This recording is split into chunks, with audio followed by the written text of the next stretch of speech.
గత వారం 10 రోజులుగా జరుగుతున్నటువంటి విషయాలు, ముఖ్యంగా ఒక ప్రముఖ ఛానల్లో వచ్చినటువంటి ఆఫ్ ద రికార్డ్ కథనం, ఆ కథనం తర్వాత జరిగినటువంటి అరెస్టులు, ఇవన్నీ కూడా చాలా బాధాకరమైనటువంటి విషయాలు.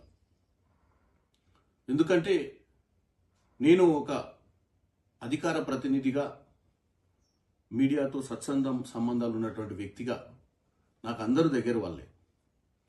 ఈ కథనం వచ్చుడే ఒక బాధాకరమైన విషయం, తర్వాత ఈ అరెస్టులు కూడా అంతకంటే ఎక్కువ బాధాకరమైన విషయం. కానీ మీరు అర్థం చేసుకోవాల్సింది ఏంటంటే, ఆ కథనం ద్వారా ఒక మంత్రివర్యులే బయటకు వచ్చి నాకు ఇంత విషయం ఇచ్చి సంపరాదని, మీకు అంత కోపం ఉంటే అని చెప్పేదాకా వచ్చిందంటే ఒక్కసారి మనం ఆలోచించాలి.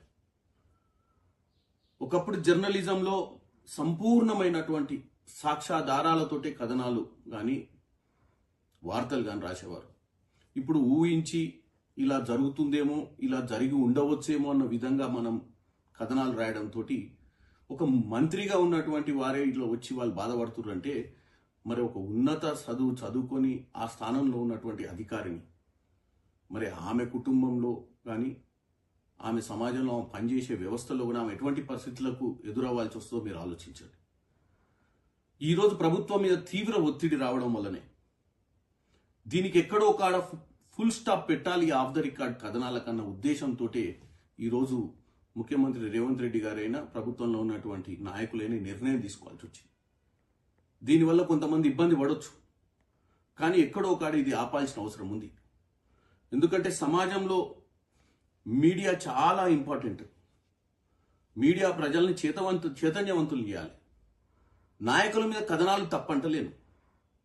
నాయకులు అధికారాన్ని దుర్వినియోగం చేసినప్పుడు, నాయకులు ప్రజాస్వామ్యాన్ని కూని చేసినప్పుడు, అధికారులు వాళ్ళ బాధ్యతలు సక్రమంగా నిర్వహించకుండా నిర్లక్ష్యంగా వ్యవహారం చేసినప్పుడు ఒక కథనం వస్తే తప్పు పట్టరు. దానివల్ల ఏంటంటే అందరూ, మిగతా అధికారులు కానీ మిగతా రాజకీయ నాయకులు కానీ తప్పులు చేయకుండా ఉంటారు. ఈ కథనాలు రావడం ప్రజలు స్పందిస్తారు కాబట్టి. కానీ ఈరోజు రాజకీయాలకు అతీతంగా, ఇది కాంగ్రెస్ పార్టీ కానీ, బీఆర్ఎస్ కానీ, బీజేపీ కానీ, ఇంకే పార్టీ కానీ, ఎవరిని కూడా వ్యక్తిగతంగా విమర్శిస్తే వాస్తవాలు లేకుండా అందరికీ ఇబ్బంది. వారి కుటుంబ సభ్యులకు, వారు నివసిస్తున్నటువంటి, వారు ఉంటున్నటువంటి వ్యవస్థలకు కానీ. ఈరోజు అదేవిధంగా జర్నలిస్ట్ మిత్రులు అరెస్ట్ చేసినప్పుడు వారి కుటుంబ సభ్యులు కూడా బాధపడి ఉంటారు. సో ఇవన్నిటికీ మనం ఫుల్ స్టాప్ పెట్టాల్సిన అవసరం ఉంది. రానున్న రోజులలో వీలైనంత వరకు వాస్తవాలే తెలియజేయండి ప్రజలకు. వీలైనంత వరకు ఈ ఆఫ్ ద రికార్డ్ కథనాలు, ఊహించి రాసే అటువంటి కథనాలు, ఎందుకంటే ఎస్పెషల్లీ యూట్యూబ్ ఛానళ్ళు, కొన్ని ఎక్స్లో వచ్చినటువంటి కొంతమంది రాజకీయంగా లబ్ధి కొరకు చేస్తున్నటువంటి ఒక ఎత్తు చూడొచ్చు. కానీ ప్రజలు నమ్మే అటువంటి ఛానల్ కానీ, ప్రజలు నమ్మే అటువంటి వార్తాపత్రికలు కానీ ఇటువంటి కథనాలు రాకూడదని కోరుకుంటున్నారు, రాయకూడదని కూడా